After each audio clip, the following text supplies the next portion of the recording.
Hello, my dear friends. How are you? I hope you are fine. Welcome to my channel, Law Scholars and Legal Issues. I am Advocate Vanita. I am presenting here again with another important concept that is related to Hindu Marriage Act. In the last previous of Hindu Marriage Act, जो last previous class थी हमारी Hindu marriage act की, उसके अंदर क्या है कि हमने तकरीबन 23 ए तक डिस्कस कर लिया था। और आज वाला जो हमारा कंसेप्ट है वो काफी इंपॉर्टेंट होने वाला है, because it is related to alimony, permanent alimony, custody of children, maintenance pendente lite और डिग्री को कैसे एनफोर्समेंट करवाएंगे, क्या उसका अपील प्रोसीजर है, वो सारा का सारा आज के इस लेक्चर में हम डिस्कस करेंगे। उसके बाद आज का हमारा जो कंसेप्ट है हिंदू मैरिज एक्ट के रिगार्डिंग कंप्लीट हो जाएगा। फिर हमारे एक दो कंसेप्ट और रह जाएंगे हिंदू मैरिज से रिलेटेड, वो हम डिस्कस करेंगे। उसके बाद में ऑब्जेक्टिव जो टेस्ट है उसकी रिवीजन आपको करवाऊंगी। चलिए आज का लेक्चर हम कंटिन्यू करते हैं। लास्ट क्लास में हमने 23 डे तक कंप्लीट कर लिया था। आज हम जो है 24 सेक्शन से स्टार्ट करते हैं। 24 क्या कहता है? Maintenance pendente light. Pendant light का मतलब है प्रोसीडिंग के टाइम पर जो कुछ मेंटेनेंस की बात है, मान लो अभी तक फाइनल जजमेंट आया नहीं है, लेकिन प्रोसीडिंग के चलते चलते ही कुछ मेंटेनेंस की जरूरत है, क्योंकि मेंटेनेंस का केस किस लिए फाइल किया जाता है? इसीलिए तो पेटिशन फाइल होती है कि जो भी पार्टी सफर कर रही है तो उसको मेंटेन किया जा सके, और जब तक केस पेंडिंग है तब तक वो अपना जो है मेंटेनेंस कैसे ले, कहां से ले, तो उसके रिगार्डिंग ये कंसेप्ट है।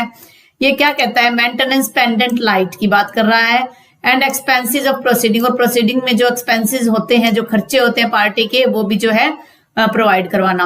Where in any proceeding under this act it appears to the court, अगर कोर्ट को लगता है, वर्डिंग क्या है ये, it appears to the court, अगर कोर्ट को ये लगता है कि आइदर द वाइफ और द हस्बैंड, या तो वाइफ या हस्बैंड दोनों जो है उनमें से जो भी कोई मैटर कर रहा है, वाइफ है या हस्बैंड है, जो भी नहीं कमा रहा है, द केस में भी जो भी केस हो, has no independent income sufficient, अगर उनकी पर्सनली कोई इनकम नहीं आ रही है, मान लीजिए वाइफ जो है वो हाउस वाइफ है, कुछ इनकम वो गेन नहीं कर रही है, और अगर उसकी वो इनकम नहीं आ रही है तो उस मामले में जो है कोर्ट क्या कर सकता है? अलाउ कर सकता है फॉर हर स्पोर्ट, अपने स्पोर्ट के लिए, और हिज स्पोर्ट, यानी या तो लड़का है, कोई हस्बैंड है तो वाइफ के लिए, और वाइफ है तो हस्बैंड के लिए।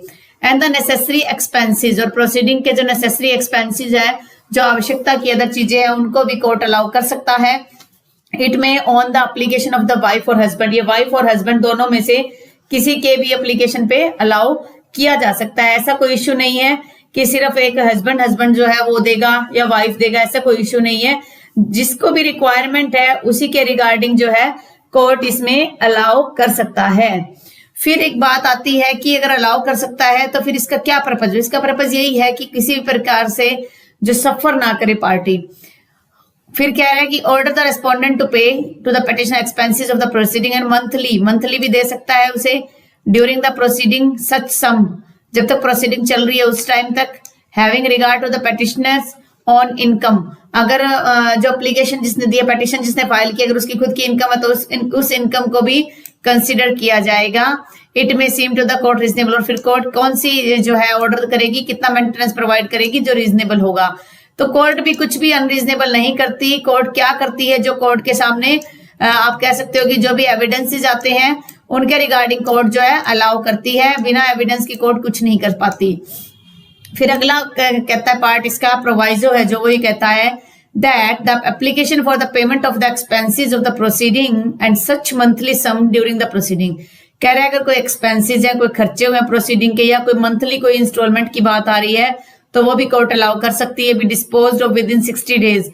और वो जो एप्लीकेशन जो है पेंडेंट लाइट की खर्चे के लिए, जो एक पेंडेंट लाइट की एप्लीकेशन जो लगती है, वो जो कह रहा है कि विद इन 60 डेज में जो है कोर्ट जो है उस हियरिंग को सुनेगी। 16 days from the date of service of notice on the wife और हस्बैंड, जब नोटिस सर्व हो जाएगा उसके बाद 60 दिन का टाइम दिया गया है कि 60 दिन के अंदर जो है कोर्ट जो है वहां पर ऑर्डर कर देगी। तो ये है यहाँ पे 60 डेज, आप नोट कर लेना अपनी बैरेक पे साइड में, जहां भी आपको ठीक लगे। इसके रिगार्डिंग क्या है कि एक केस भी है, उसमें ये बात कही गई थी कि जो कंसिडरेशन होता है पेंडेंट लाइट का वो भी कोर्ट को देखना पड़ेगा। ऐसा नहीं है कि कोर्ट जो है सिर्फ एक तरफा फैसला दे देगी, ऐसा कोई एक्शन नहीं ले सकती। इसके अंदर एक केस है नीलम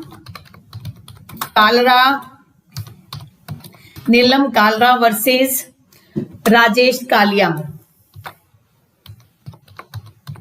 कालरा नहीं सॉरी कालिया, नीलम कालिया वर्सेस राजेश लिया। तो ये एक जजमेंट है, इसके रिगार्डिंग ये बात कही थी कि कोर्ट को जो कंसिडर करना पड़ेगा, बहुत द पार्टीज को सो देखना पड़ेगा कि कौन सी पार्टी एक्चुअल में सफर कर रही है या नहीं कर रही। मौजूदा टाइम में क्या होता है कि जो हस्बैंड है वो काफी ज्यादा सफर करता रहता है, क्योंकि वाइफ क्या करती है, उसको इनकम का सोर्स भी है, उसके बाद भी वो कोर्ट में ये दिखाती है कि उसको कोई इनकम मिल ही नहीं रही है। तो उस मामले में क्या होता है कि कोर्ट जो है कई बार एविडेंसेस के बेस पर ऐसे जजमेंट दे देती है जिससे कि जो पार्टी एक्चुअल में जो सफर कर रही थी उसको बेनिफिट नहीं मिल रहा, उसको मेंटेनेंस नहीं मिलता, लेकिन अदर पार्टी को बेनिफिट मिल जाता है। बाकी आप बेयर एक्ट देख लीजिए, उसमें आपको जजमेंट्स मिल ही जाएंगे। बेयर एक्ट में अगर आप निकालते हो जो 25 सेक्शन है उसके नीचे दिया हुआ है केस विनोद कुमार केजरीवाल वर्सेस उषा विनोद कुमार। इसमें क्या स्कोप बताया गया है इस सेक्शन का, pending an application either under rule 5 और रूल 7, रूल 5 ऑफ रूल 9 और ऑर्डर 9, ये जो सम्मन के रिगार्डिंग है, कह रहे हैं कि स्पाउस जो है एंटाइटल है टू मेंटेन एन एप्लीकेशन जो है 24 के अंदर डाल दी जाती है तो उसके तहत एंटाइटल है, और उसको रिस्ट्रिक्टिव मीनिंग जो है नहीं समझा जाएगा। ऐसा नहीं कि सिर्फ वाइफ है या हस्बैंड है किसी एक पार्टी को अलाउ होगा, ऐसा कोई डिसीजन नहीं देगी कोर्ट। कोर्ट जो है दोनों पक्षों को कंसीडर करके ही डिसीजन प्रोवाइड करेगी, क्योंकि ये एक तरीके से डिस्क्रिशनरी बेस समझ लीजिए, एक तरीके से आप रीजनेबल समझ लीजिए कि कोर्ट जो है एक्स्ट्रा कुछ भी ऑर्डर नहीं करेगी, कोर्ट जो है रीजनेबल कंसिडरेशन करेगी, रीजनेबली जो अलाउंस है, मेंटेनेंस है, या आगे हम जब एलिमनी की बात करते हैं, मेंटेनेंस की बात करते हैं, वो कोर्ट जो रीजनेबली देगी। ऐसा नहीं कि कोर्ट जो अपनी मर्जी से कुछ भी प्रोवाइड कर देगी, ऐसा कभी भी कोर्ट अनफेयर डिसीजन जो है कोर्ट नहीं देती। तो ये एक तरीके से आप कह सकते हो कि कोर्ट एक इंसान ही होता है, ऐसा तो है नहीं कि जो जज बैठा है वो भगवान है या उसको सब कुछ पता है, अंतर्यामी, ऐसा कुछ नहीं होता। जैसे जैसे उसके सामने एविडेंसेस आएंगे उसी के बेस पर वो अपना जजमेंट देता है। फिर बात आती है permanent alimony and maintenance. Permanent alimony और मेंटेनेंस क्या होता है? एलिमनी क्या होता है? आपने मूवीज वगैरह में देखा होगा या आप फिल्मी हस्तियों के बारे में मोस्टली सुनते हैं कि जैसे सैफ अली खान ने अमृता सिंह को डाइवोर्स दिया था, करीना से मैरिज की थी, उस टाइम बहुत बड़ी मात्रा में एलिमनी दी और मेंटेनेंस भी मंथली देता रहता था। कह रहे हैं कि एनी कोर्ट, कोई भी कोर्ट जो एक्सरसाइज कर रही है ज्यूरिसडिक्शन इस कोर्ट के अंदर, इस एक्ट के अंदर, कौन सा ज्यूरिसडिक्शन? डिस्ट्रिक्ट कोर्ट का। At the time of passing and degree, ये जब कोई डिग्री पास हो रही है, और एट एनी सब्सिक्वेंट देयरटू, या उसके बाद का कोई प्रोविजन है, on application made to it, जब कोर्ट में एक एप्लीकेशन आ जाती है, आइदर द वाइफ और हस्बैंड और वाइफ दोनों के लिए। देखिए मैरिज एक्ट जो है, हिंदू मैरिज एक्ट है, हस्बैंड वाइफ दोनों को राइट्स प्रोवाइड करता है। जो मेंटेनेंस का राइट है सेक्शन 25 में हस्बैंड भी ले सकता है और वाइफ भी ले सकती है, लेकिन अगर आप सेक्शन 125 सीआरपीसी को देखते हो तो उसमें सिर्फ वाइफ को मेंटेनेंस का राइट होता है, हस्बैंड का ऐसा कोई इसमें जिक्र नहीं है।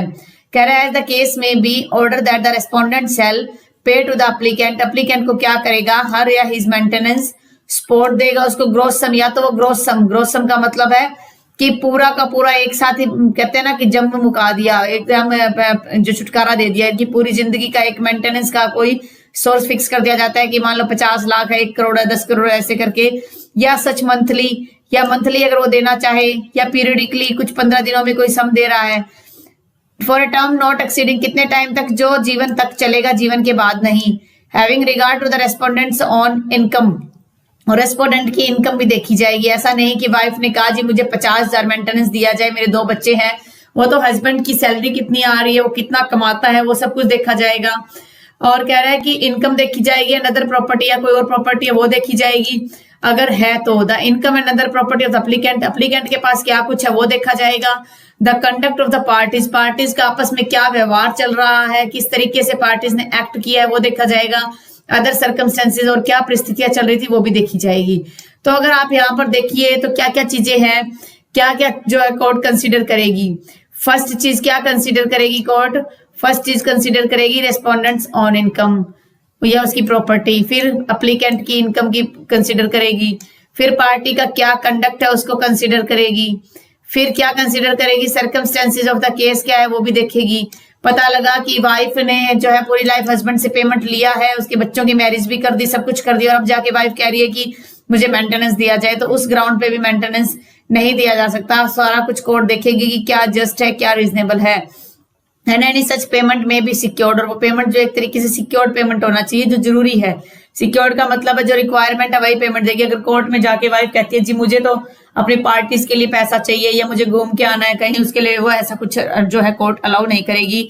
या कोई मान लो इमूवेबल प्रॉपर्टी है हस्बैंड के नाम पर या वाइफ के नाम पर, और इमूवेबल प्रॉपर्टी के रिगार्डिंग अगर ये बात उठ के आती है कि जी मेरे पास इनकम नहीं है लेकिन मेरी प्रॉपर्टी में से कुछ चार्ज है, मेरी प्रॉपर्टी से कुछ 20,000 रुपए 15,000 रुपए जैसे मैं वाइफ को दे सकता हूँ, या वाइफ कहे कि मेरी प्रॉपर्टी से हस्बैंड को दी जा सकती है, उस मामले में जो है मेंटेनेंस डिक्लेयर हो जाएगा, डिसाइड हो जाएगा। If the court is satisfied that, अगर कोर्ट इस बात से संतुष्ट हो जाती है कि there is a change in circumstances, अब मान लो मेंटेनेंस तो मिल गया लेकिन उसके बाद भी कुछ सर्कमस्टेंसेज में चेंज आ गया है किसी भी पार्टी का, एट एनी टाइम किसी भी टाइम ऑर्डर बन गया हो या अभी भी पेंडिंग हो, या जैसे भी अगर ऑर्डर बनने की बात आई है, ऑर्डर फाइनल हो गया under subsection 1, it may at the instance of either, किसी भी पार्टी के इंस्टेंस का मतलब है कि किसी भी पार्टी के एप्लीकेशन पर कोर्ट क्या कर सकती है, वेरी कर सकती है, चेंज कर देगी, मॉडिफाई कर देगी, रिसाइंड उसको खत्म भी कर सकती है जो भी डिक्री पास की गई थी या जो भी मेंटेनेंस दिया गया था।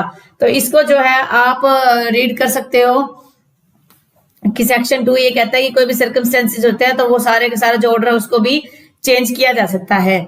फिर थर्ड क्लॉज क्या कहता है कि if the court is satisfied, that court को इस बात की संतुष्टि हो जाती है, the party in whose favour, यानी कि जिसके फेवर में ऑर्डर पास किया गया है, has been made under this section, has, अगर उसने दोबारा शादी कर ली है, पहला ground. If such party is the wife that she had not remained chaste, यानी कि वह अभी पतिव्रता नहीं है, कहने का मतलब है कैरेक्टरलेस हो चुकी है, किसी के साथ उसका रिलेशन है, अडल्ट्री हो चुकी है। और if such party is the husband that he has sexual intercourse with other, अगर मान लीजिए तो वाइफ की बात है कि वो रीमैरिड है या जो है वो उसका किसी के और के साथ अफेयर हो गया है। अब अगर मान लो वो पार्टी जिसको ऑर्डर दिया गया वो हस्बैंड है और उसका किसी और से सेक्सुअल रिलेशनशिप है उस वाइफ के अलावा, तो उस मामले में at the instance of other party, दूसरी पार्टी के कहने पर, एप्लीकेशन पर, वही सेम कंडीशन जो है वो जो ऊपर वाले क्लोज में हमने करी थी वो अलाउ कर सकता है। तो कहने का मतलब है परमानेंट एलिमनी लाइफ टाइम के लिए एक ग्रॉस अमाउंट इकट्ठी पेमेंट दी जा सकती है, मंथली पे मेंटेनेंस दिया जा सकता है, या मान लीजिए आप ये कह सकते हो कि पीरियडिकल सम जो है वो भी दिया जा सकता है कि 15 दिनों में 20 दिनों में, वो भी सारा कोर्ट कंसीडर कर सकती है। क्लोज 2 कहता है कि अगर चेंज ऑफ सर्कमस्टेंसेस हो जाता है तो कोई भी पार्टी एप्लीकेशन लगा सकती है और उसके बाद वेरी मॉडिफाई और रिसाइंड किया जा सकता है कॉन्ट्रैक्ट को। इधर कोर्ट इस बात के लिए सेटिस्फाई हो जाती है कि किसके फेवर में जो है वो ऑर्डर पास किया गया था, अगर वो रीमैरिड है, दोबारा शादी कर ली है, या वो चेस्ट नहीं है, अभी तक कैरेक्टरलेस हो गया है, वो सेक्सुअल इंटरकोर्स कर लिया किसी दूसरी वाइफ के साथ, दूसरी लेडी के साथ, तो उस मामले में भी कोर्ट चाहे तो उस कॉन्ट्रैक्ट को रिसाइन कर, कॉन्ट्रैक्ट नहीं सॉरी उस ऑर्डर को रिसाइन कर सकती है, वेरी कर सकती है, मॉडिफाई कर सकती है। यह तो था मेंटेनेंस और परमानेंट एलिमनी के रिगार्डिंग। अब रेलेवेंट कंसिडरेशन तो हर जगह इंपॉर्टेंट है, वो कोर्ट को देखना ही पड़ेगा। और ये जो थर्ड क्लोज जो है, ये थर्ड क्लोज आप कह सकते हो कि सेक्शन 127 क्लोज 3 सीआरपीसी का जो है उसमें सेम यही प्रोविजन है, तो आप वहां भी इसको देख सकते हो, वहां भी इसको डिस्कस किया जा सकता है। फिर आगे बात आती है कस्टडी ऑफ चिल्ड्रन। अब मान लो हस्बैंड वाइफ के बीच में डाइवोर्स तक की बात पहुंच गई है, एलिमनी की बात पहुंच गई है, खर्चे की बात पहुंच गई है, मेंटेनेंस देना है, सब कुछ करना है, तो कस्टडी किसके बाद जाएगी? Now the issue came to the court. अब कोर्ट के बाद इश्यू आएगा कि कौन कस्टडी लेगा, अगर कोई बेबी उनके है, कोई बच्चा है तो। कह रहा है इफ एनी प्रोसीडिंग, किसी भी प्रोसीडिंग में, किसी भी प्रोसीडिंग के अंदर द कोर्ट में, कोर्ट की डिस्क्रिप्शन है, टाइम टू टाइम वो देखेगी, पास करेगी इंटरिम ऑर्डर। इंटरिम ऑर्डर का मतलब है कि जो फाइनल ऑर्डर नहीं है, कुछ ऐसे प्रोविजन देखेगी, डिग्री में ऐसे प्रोविजन रखेगी जो जस्ट एंड प्रॉपर होगा, किसके रिगार्डिंग उचित होगा या सही होगा, कस्टडी कहाँ जाएगी बच्चों की, मेंटेनेंस कैसे होगा, एजुकेशन कैसे होगी, किन की बात हो रही है, माइनर चिल्ड्रन की जो 18 साल से छोटी उम्र के हैं, कंसिस्टेंटली विद देयर विशेज, ये किसके साथ जाएंगे, उन बच्चों की विशेष के हिसाब से, अगर वो मदर के साथ खुश है तो मदर के साथ जाएंगे, अगर फादर के साथ खुश है तो फादर के साथ जाएंगे। अगर आप हिंदू जो है माइनॉरिटी एंड गार्जियनशिप एक्ट को देखते हो तो उसमें जो है section 13 Paramount consideration of child की बात की गई है कि जो वेलफेयर ऑफ द चाइल्ड है वो पैरामाउंट कंसिडरेशन है। तो पैरामाउंट सबसे बड़ी बात ये मानी जाएगी कि बच्चा किसके पास जाएगा। वेर एवर पॉसिबल, जहां तक संभव हो सकता है, कोर्ट यही देखेगी कि बच्चे की कस्टडी कौन अच्छे से संभाल सकता है, उसको अच्छे से मेंटेन कौन कर सकता है, उसको अच्छे से एजुकेशन कौन प्रोवाइड करवा सकता है। उसके बाद ही बच्चों की विशेष भी देखी जाती है कि बच्चा एक्चुअल में किसके साथ रहना चाहता है। जहां भी पॉसिबल होता है जिस हिसाब से कोर्ट अलाउ कर देगी, एंड में, और क्या कर सकती है court after the decree, decree के बाद upon application by the petition for the purpose, इस पर्पज के लिए एक अप्लीकेशन फाइल की जा सकती है। किसी भी पार्टी के द्वारा एक अप्लीकेशन फाइल हो सकती है जो टाइम टू टाइम दी जा सकती है। ऐसे ऑर्डर भी दी जा सकती है कस्टडी के रिगार्डिंग, मेंटेनेंस और उन एजुकेशन के regarding. Have been made by such decree और interim order in the case of proceeding obtaining such decree, मान लो डिग्री अभी तक पेंडिंग है तो उस मामले में इंटरिम ऑर्डर हो जाएगा। And the court may from time to time revoke कर सकती है, रिवोक का मतलब चेंज कर सकती है, कस्टडी ले सकती है, सस्पेंड कर सकती है कुछ टाइम के लिए, उसमें वेरी बदलाव ला सकती है और कुछ और भी ऑर्डर दे सकती है जो कुछ इंपॉर्टेंट होता है। इसके बाद एक प्रोवाइजो की बात है। सबसे पहले पॉइंट आप देख लीजिए कि अगर मान लो फाइनल डिसीजन नहीं आया तो कोर्ट क्या करेगा, इंटरिम ऑर्डर दे देगा। फिर जो प्रोविजन ऑफ डिग्री के लिए भी देखेगा कि जस्ट और प्रॉपर है, किस लेवल के लिए। कस्टडी बच्चों की देखी जाएगी कि किसके पास सही है, मेंटेन कौन अच्छे से कर सकता है, एजुकेशन किसके पास अच्छे से मिल सकती है। फिर एक एप्लीकेशन भी फाइल हो सकती है कि बाद में मान लो कुछ चेंजेस होना है, बच्चे की संभाल नहीं हो रही है, तो उस मामले में भी कोर्ट क्या कर सकता है, रिवोक, कैंसिल कर सकता है, सस्पेंड कुछ टाइम के लिए टाल सकता है और वेरी चेंज कर सकता है जो डिग्री पास की गई थी। अब इसका प्रोवाइजो क्या कहता है, प्रोवाइजो ये कहता है, हम प्रोवाइजो देख लेते हैं प्रोवाइजो क्या बात कर रहा है।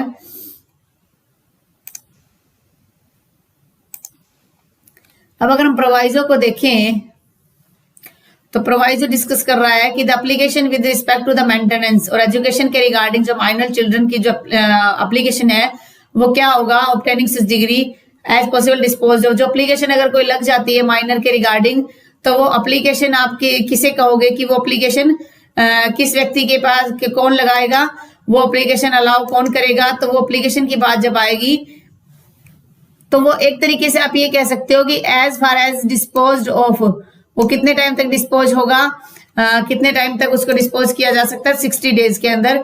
जैसे ही सर्विस ऑफ नोटिस गया उसके 60 डेज के अंदर अंदर जो है वो एप्लीकेशन डिस्पोज ऑफ की जाएगी। अब अगर हम बात करते हैं नेक्स्ट स्टेप की, नेक्स्ट स्टेप बात कर रहा है, एक सेकंड इसमें कुछ इश्यू अराइज हो रहा है। नेक्स्ट स्टेप की अगर हम बात करें तो यहां पर ये कह रहा है कि डिस्पोजल ऑफ प्रॉपर्टी, मान लीजिए हस्बैंड वाइफ के बीच में डाइवोर्स हो गया है और अब ये इशू आ रहा है कि डिस्पोजल कैसे होगा प्रॉपर्टी का। तो उस मामले में क्या होगा, द कोर्ट में make such provision in the decree, या तो डिक्री में कोर्ट क्या करेगी, प्रोविजंस मेंशन कर देगी। और वो भी क्या प्रोविजन होने चाहिए, जस्ट और प्रॉपर, बिल्कुल उचित और सही होने चाहिए। With respect to any property की, कोई भी प्रॉपर्टी मान लो शादी के टाइम पर हस्बैंड की तरफ से वाइफ को दी गई, वाइफ की तरफ से हस्बैंड को दी गई, या कुछ अदर कोई भी प्रॉपर्टी है तो वो दोनों को ज्वाइंटली बिलोंग कर रही है हस्बैंड वाइफ को, तो उसी हिसाब से उसको जो है डिस्पोज किया जाएगा। अगर ज्वाइंटली है तो उसको उस हिसाब से चेंज कर दिया जाएगा। इसके अंदर आप बेयर एक्ट देख लीजिए, बेयर एक्ट में स्कोप बताया गया सेक्शन 27 का क्या कहता है। Section 27 is attracted only when the property presented at or about the time of marriage is alleged to belong jointly, कि जब शादी के टाइम पर वो ज्वाइंटली थी तो उसी हिसाब से वो प्रॉपर्टी का जो आगे डिस्पोज ऑफ किया जाएगा, उसके अलावा उसमें किसी प्रकार का आप चेंज नहीं लेकर आ सकते। तो ये बात कही है डिस्पोजल ऑफ प्रॉपर्टी में। अब बात आ रही है appeals from decree and order, जो डिक्री और ऑर्डर है उनके रिगार्डिंग अपील की बात है। तो लास्ट क्लॉज तो मैंने करवाई दिया था। फर्स्ट क्या कह रहा है, all decree made by this court any proceeding shall subject to the provision of subsection 3 का जो प्रोविजन देखना पड़ेगा जो इसी में है, अपीलेबल एज डिक्री कोर्ट में ओरिजिनल सिविल जुरिडिक्शन से जो ऑर्डर पास हुआ है उस ऑर्डर के तहत अपील लाए की जाएगी उससे हायर कोर्ट के अंदर। तो जो डिस्ट्रिक्ट कोर्ट के पास इसका ओरिजिनल सिविल जुरिडिक्शन है उससे हायर कोर्ट क्या होगी, हाई कोर्ट हो जाएगी, वहां पर जो अपील फाइल की जा सकती है। तो हाई कोर्ट में आप अपील फाइल करोगे, नॉर्मली यही होता है, और हाई कोर्ट के बाद सुप्रीम कोर्ट में अपील जाएगी। Order made by the court in any proceeding under this act under subsection 25, 26, 25 में क्या है, मेंटेनेंस और परमानेंट एलिमनी की बात है, 26 में कस्टडी की बात है, वो भी सब सेक्शन 3 है, उसके साथ साथ अप्लीकेबल होंगे। If they are not interim order, अगर वो इंटरिम ऑर्डर नहीं है तो, and every such appeal shall lie to the court which appeal ordinary lie, कहते हैं जो अपील जो है जहां जुरिडिक्शन बनता है ओरिजिनल ऑर्डिनरी जो जहां लाई होता है वहां पर जो अपील फाइल की जाएगी, वो बात कर रहा है हाई कोर्ट की। फिर कह रहा है there shall be no appeal under this section on the subject, अगर मान लो किसी के ऊपर कोई कॉस्ट लगी हुई है, कुछ फाइन वगैरह होता है जिसको कॉस्ट की फॉर्म में सिविल केसेस में माना जाता है, अगर कोई कॉस्ट है तो उसके रिगार्डिंग कोई अपील फाइल नहीं होगी। मान लो किसी के ऊपर 10,000 का कॉस्ट लगा दिया, उसके रिगार्डिंग क्या कह रहा है कि उसके रिगार्डिंग किसी प्रकार की अपील आगे फाइल नहीं होगी, ये पॉइंट हो गया। फिर कह रहे हैं every appeal under this section shall be preferred with in a period of 19, जो भी अपील है वो 90 डेज के अंदर जो है आप आगे फाइल कर सकते हो। 90 डेज का टाइम पीरियड दे दिया गया है। तो ये मैंने लास्ट टाइम पे भी करवाया था, जब मैंने सेक्शन 15 करवाया था। 90 डेज का टाइम पीरियड की बात हो रही है। अब बात आ रही है enforcement of decree and order. जो ऑर्डर दे दिया गया है, जो डिक्री पास कर दी गई, उसको आप कैसे एनफोर्स करवाओगे, कैसे लागू करवाओगे। All decrease and orders made by this court in any proceeding under this act shall B enforced in the like manner. ये उसी तरीके से होगा जिस तरीके से ऑर्डिनरी कोर्ट जो ओरिजिनल जुरिस्डिक्शन के तहत जो करवाती है, जैसे सिविल कोर्ट्स में होता है एग्जीक्यूशन ऑफ डिक्री होता है, उसी हिसाब से ये करवाया जाएगा सीपीसी का जो ऑर्डर 21 के अकॉर्डिंग। क्योंकि हमने सेक्शन 21 में किया था कि जो है सिविल प्रोसीजर कोड की सारी की सारी अप्लीकेबिलिटी होगी, सारा प्रोसीजर फॉलो किया जाएगा, ये हमने किया था। इसका मतलब इसको एग्जीक्यूट भी उसी तरीके से ही करवाया जाएगा। अगला है हमारा सेक्शन 29, ये सेविंग क्लॉज है। ये क्या कह रहा है कि वैसे नॉर्मली इस एग्जाम में पूछा नहीं जाता, लेकिन इसके अंदर भी कुछ एक इंपॉर्टेंट चीज है। जो ये सेकंड क्लॉज है ये इंपॉर्टेंट हो जाता है। ये होता है कस्टमरी डाइवोर्स की बात करता है सेकंड क्लॉज। इसको पढ़ेंगे, इससे पहले हम फर्स्ट को भी एक बार देख लेते हैं। सेकंड क्लॉज कहता है कस्टमरी डाइवोर्स की बात करता है। ये कई बार आपने देखा होगा कि दो फैमिलीज के बीच में कोई सेटलमेंट हो जाता है कि हम बच्चे की तलाक करवा रहे हैं, तो एक तरीके से लिखा पढ़ी हो जाती है, पंचायत के लोग शामिल हो जाते हैं। उस मामलों में जो कस्टमरी डाइवोर्स की बात की जाती है, तो वो कस्टमरी डाइवोर्स जो है यहाँ पर दिया गया है इस प्रोविजन में। कह रहा है मैरिज, एक शादी अगर हुई है हिंदूज के बीच में इस एक्ट के होने से पहले, विच इज अदरवाइज वैलिड, जो वैलिड थी, shall not be deemed to be invalid. मान लो 1955 में एक्ट आया 18 जुलाई को, उसके बाद उससे पहले कुछ मैरिजेस हुई थी।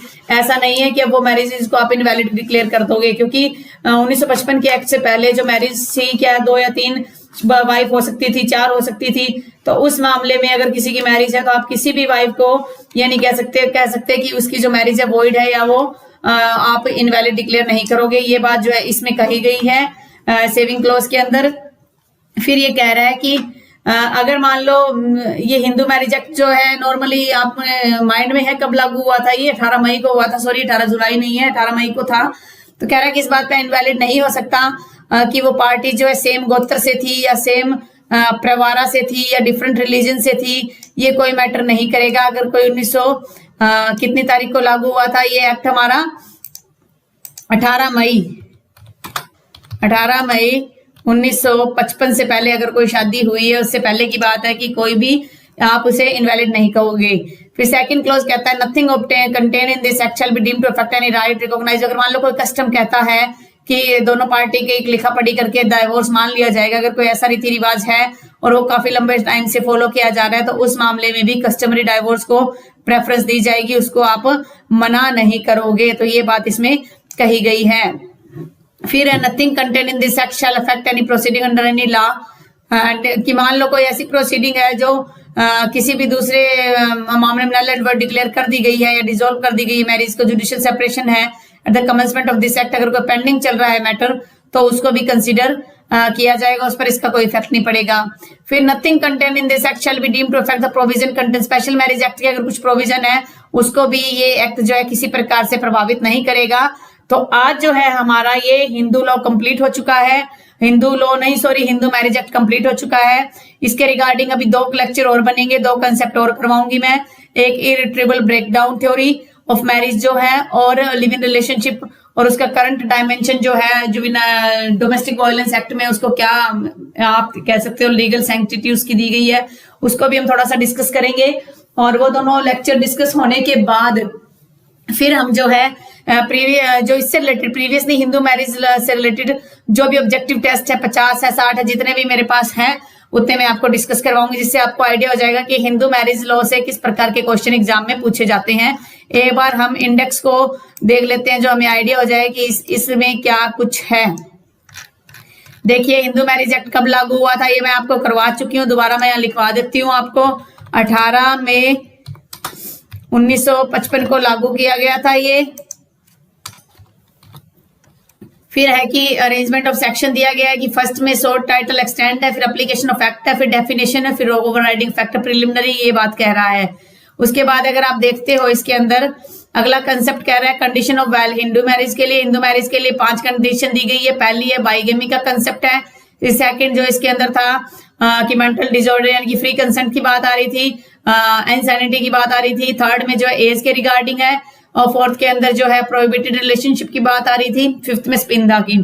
फिर 7 कहता है कि सेरेमनीज जो है होना जरूरी है, लेकिन ये कोई जरूरी नहीं है कि किस पार्टी के थ्रू होगी। अगर एक लड़की सिखिज्म से रिलेटेड और एक हिंदू से रिलेटेड है तो उन दोनों की अगर मैरिज हो जाती है तो मुस्लिम सिखों में क्या है, लावा एक टर्म होता है, एक परंपरा होती है, आनंदकारी एक्ट के तहत उसको परफॉर्म करना जरूरी है। और अगर हिंदुओं के हिसाब से मैरिज होगी तो उसके अंदर आप क्या करोगे, आप सप्तपदी जिसे बोलते हैं, 7 फेरे लेना जरूरी है। फिर registration of Hindu marriage compulsory नहीं है, अगर कोई स्टेट स्पेशली परफॉर्म करवाता है, कहता है कि रजिस्ट्रेशन ऑफ मैरिज रिक्वायर्ड है तो वहां पर होगा। अगर उसकी कोई कॉन्ट्रावेंशन है तो 25 रुपए का फाइन है। रेस्टिट्यूशन ऑफ कंजुगल राइट है कि अगर एक वाइफ या हस्बैंड दोनों अपनी मर्जी से अलग अलग रहने लग गए हैं और मान लो उनमें से एक भी चाहता है साथ रहना तो वो कोर्ट में रेस्टिट्यूशन ऑफ कंजुगल राइट की डिग्री ले सकता है। इसके रिगार्डिंग 3 लैंडमार्क केस हमने किए थे कॉन्स्टिट्यूशनलिटी के रिगार्डिंग, और वो इम्पोर्टेंट है। हरविंदर सिंह का केस था, हरविंदर कौर ऐसे करके नाम था उनका, और एक दी सरिता टी वेंकैया का केस था, और एक मेन जो केस था सरोज रानी सुदर्शन का केस था। जुडिशियल सेपरेशन के रिगार्डिंग वही ग्राउंड्स हैं जो डाइवोर्स के ग्राउंड्स हैं। और अगर जुडिशियल सेपरेशन के बाद मान लो आरसीआर के बाद जुडिशियल सेपरेशन के बाद एक डिग्री पास कर दी गई और 1 साल तक दोनों साथ नहीं रहते हैं, फिर डाइवोर्स का ग्राउंड भी बन जाता है। सेक्शन 13 का फर्स्ट ए ये बात कह रहा है। वॉइड मैरिजेस क्या होता है कि जो कॉन्ट्रावेंशन ऑफ जो फर्स्ट बाइगेमी और 4th 5th प्रोहिबिटेड और स्पिंदा के तहत अगर शादी होती है तो वॉइड मैरिज हो जाती है, जिसमें डिग्री लेना कोई इंपॉर्टेंट नहीं है। वॉइडेबल मैरिज क्या है, जो ग्राउंड्स है फ्री कंसेंट के रिगार्डिंग जो कंसेप्ट है इम्पोर्टेंसी है कि हस्बैंड और वाइफ के बीच में सेक्सुअल इंटरकोर्स नहीं हो सकता, ऐसा कोई ग्राउंड है तो वो मैंने डिस्कस करवाया था। वाइफ शादी से पहले प्रेग्नेंट थी, उस मामले में फ्रॉड वगैरह हुआ है, उस मामले में डिस्क्लोजर नहीं किए गए फैक्ट्स जो करना जरूरी था। सप्रेसोवियरी एक टर्म थी वो हमने डिस्कस की थी। फिर डाइवोर्स के रिगार्डिंग हमने काफी जो प्रोविजंस डिस्कस किए थे डिटेल में। अडल्ट्री का कंसेप्ट किया था, क्रोल्टी, डेजर्शन, कन्वर्जन का किया था, लेप्रोसी, काफी कुछ प्रोविजंस हमने किए थे। फिर 13A में ऑल्टरनेटिव रिलीफ की बात होती है। अगर मान लो डाइवोर्स के लिए पिटीशन फाइल किए तो कोर्ट चाहे तो वहां पर जुडिशियल सेपरेशन दे सकती है।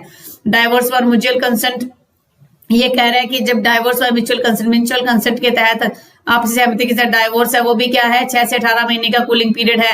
सुरेश्ता देवी का एक केस इसमें इंपॉर्टेंट है। No petition for divorce presented 1 साल तक, शादी के 1 साल होने तक किसी प्रकार डाइवोर्स पिटीशन फाइल नहीं होगी, लेकिन फिर भी अगर एक्सेप्शनल हार्डशिप है और एक्सेप्शनल डिप्रेविटी उस मामले में कोर्ट अलाउ कर सकती है। डाइवोर्स पर्सन दोबारा कब शादी कर सकते हैं, जब वो डिग्री फाइनल हो जाएगी उसके बाद शादी कर सकते हैं। लेजिटिमेसी क्या है, वॉइड और वॉइडेबल मैरिजेस के बच्चे हैं जो लेजिटिमेट माने जाएंगे और हस्बैंड वाइफ की जो अपने पेरेंट्स की प्रॉपर्टी में से उनका जो अधिकार होगा जो एक नॉर्मल बच्चे का होता है। पनिशमेंट फॉर बाइगेमी जो है सेक्शन 495 आईपीसी के साथ इसको डील किया जाएगा। 494 जो फर्स्ट वाइफ के लिए और 495 सेकंड वाइफ के लिए है। पनिशमेंट अगर करी गई है, कॉन्ट्रावेंशन किया गया तो 2 लाख प्लस में, और पनिशमेंट का इसमें प्रोविजन था 2 लाख का फाइन है। और आप कह सकते हो कि इसके अंदर 2 साल की पनिशमेंट है और 1 लाख का जो फाइन इसके अंदर बात की गई थी। उसके बाद कॉन्ट्रावेंशन अगर हो जाता है प्रोहिबिटेड और स्पिंदा के तहत, उसमें क्या है 1 महीने की सजा का प्रावधान है और 1000 रुपए तक का फाइन हो सकता है। फिर कह रहा है कि कोर्ट कहां पर पिटीशन फाइल होगी, ये कुछ ग्राउंड जो हमने डिस्कस किए थे। कंटेंट्स ऑफ वेरिफिकेशन जो है वो क्या है कि ऑर्डर 7 रूल 1 में दिया गया है। सीपीसी के सीपीसी एक्ट अप्लाई होगा। सेक्शन 21 कहता है 21 ये कहता है कि पावर ऑफ ट्रांसफर पिटीशन की जाएगी। मान लो जहां हस्बैंड ने भी एप्लीकेशन पिटीशन फाइल कर दी, वाइफ ने भी कर दी, जो पहले बार फर्स्ट टाइम जो सबसे पहले करेगा उसके कोर्ट में ट्रांसफर किया जाएगा। स्पेशल प्रोविजन है ट्रायल और डिस्पोजल के लिए जो है स्पीडी ट्रायल होना चाहिए, और 3 और 6 महीने का प्रोविजन है कि 3 महीने के अंदर जो है ट्रायल कंप्लीट हो जाएगा और 6 महीने में अपील जो है सुनवाई हो जानी चाहिए। तो ये कुछ प्रोविजन जो है इसमें दिए गए थे। ट्रायल 6 महीने का है और जो डिस्पोजल ऑफ पिटीशन जो है अपील के तहत जो है वो 3 महीने का प्रोविजन है। तो यहाँ पर आप लिख सकते हो इसको कि ट्रायल जो है, वरना ये कंफ्यूजन रहेगा, अपने आप बेयर एक्ट में लिख लीजिए। ट्रायल जो है वो 6 मंथ में कंप्लीट होना चाहिए और अपील जो है वो 3 मंथ्स में। बट एक्चुअली होता क्या है, जो दिया हुआ है बेयर एक्ट में उससे बिल्कुल डिफरेंट होता है। डॉक्यूमेंट्री एविडेंस को आप इस वजह से एडमिसिबल नहीं कहोगे कि वो स्टैम्प नहीं थी या रजिस्टर्ड नहीं थी। प्रोसीडिंग जो है कैमरा प्रोसीडिंग मानी गई और उसको आप फर्दर जो है जब तक प्रिंट नहीं कर सकते, पब्लिश नहीं कर सकते जब तक उसमें परमिशन ना हो। फिर रिलीफ दिया गया 23 में जो है डिक्री इन प्रोसीडिंग में मैट्रिमोनियल बार है कि कुछ एक कंडीशन है, जैसे एक्सेसरी हो गया, कंडेम कर दिया, उस मामले की बात है, फ्रॉड हुआ है म्यूचुअल कंसेंट के मैटर में, ऐसे कुछ प्रोविजन है वो आप एक बार बेरेक्ट से देख लेना। मेंटेनेंस पेंडेंट लाइट क्या होता है, इसका क्या एक्सपेंसेस है कि जब भी पेंडिंग है कोई केस कोर्ट के अंदर उस टाइम में मेंटेनेंस का प्रोविजन है। और जो एक्सपेंसेस हैं उन एक्सपेंसेस की बात है कि जो प्रोसीडिंग के दौरान जो खर्चे लगे वो भी पे करने की बात है। परमानेंट एलिमनी और मेंटेनेंस आज कर चुके हैं, कस्टडी कर चुके हैं, डिस्पोजल ऑफ प्रॉपर्टी 27 में है, 28 में appeal from decree and order है जिसमें 90 डेज का टाइम है। एनफोर्समेंट ऑफ डिक्री और ऑर्डर उसी तरीके से होगा जैसे सिविल प्रोसीजर कोड में होता है। 29 में सेविंग क्लॉज है, उसका 29 का क्लॉज टू कस्टमरी डाइवोर्स की बात करता है। और ये भी कहता है 29 कि अगर मान लो इस एक्ट के आने से पहले किसी प्रकार की कोई मैरिज हुई थी किसी की और उसके अंदर कोई इश्यू अराइज होता है तो उस मामले में भी जो है आप मना नहीं कर सकते कि वो इनवैलिड हो गया है। तो इस मामले में आप कह सकते हो कि वो भी एक इंपॉर्टेंट कंसेप्ट जो इसके अंदर दिया हुआ है जिसको फॉलो करना भी इंपॉर्टेंट हो जाता है। तो ये हमारा आज का चैप्टर कंप्लीट हो चुका है। नेक्स्ट जो 2 टॉपिक करवाने के बाद मैं एक तरीके से आपसे ऑब्जेक्टिव जो क्वेश्चन है वो भी डिस्कस करूंगी। आई होप आपने आज का लेक्चर एंजॉय किया। अगर आपको आज का लेक्चर अच्छा लगा तो आप मेरी आज की वीडियो को लाइक कीजिए। अगर आप मेरे चैनल पर न्यू हो और फर्स्ट टाइम इस वीडियो को देख रहे हो तो मेरी आपसे रिक्वेस्ट है कि आप मेरे चैनल को सब्सक्राइब कर लीजिए और बेल आइकन पर क्लिक कर दीजिए जिससे फर्दर जैसे ही कोई वीडियो अपलोड हो तो उसका नोटिफिकेशन सबसे पहले आपको मिल जाए।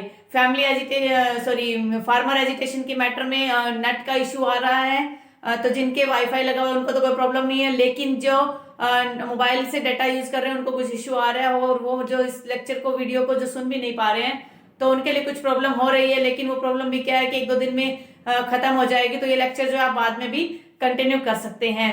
और जो स्टूडेंट्स कंटिन्यू लेक्चर को सुन रहे हैं तो उनसे मेरी रिक्वेस्ट है कि आप पिछले लेक्चर्स को भी रिवाइज करते रहिए और बेयर एक्ट पर भी फोकस दीजिए अगर आपको किसी भी कंपटीशन को क्लियर करना है तो। और कोरोना के इस काल में आप अपने फैमिली मेंबर्स का, अपने नेबरहुड का ध्यान रखिए। Stay home, stay safe, stay healthy. Thank you for watching. Have a nice day.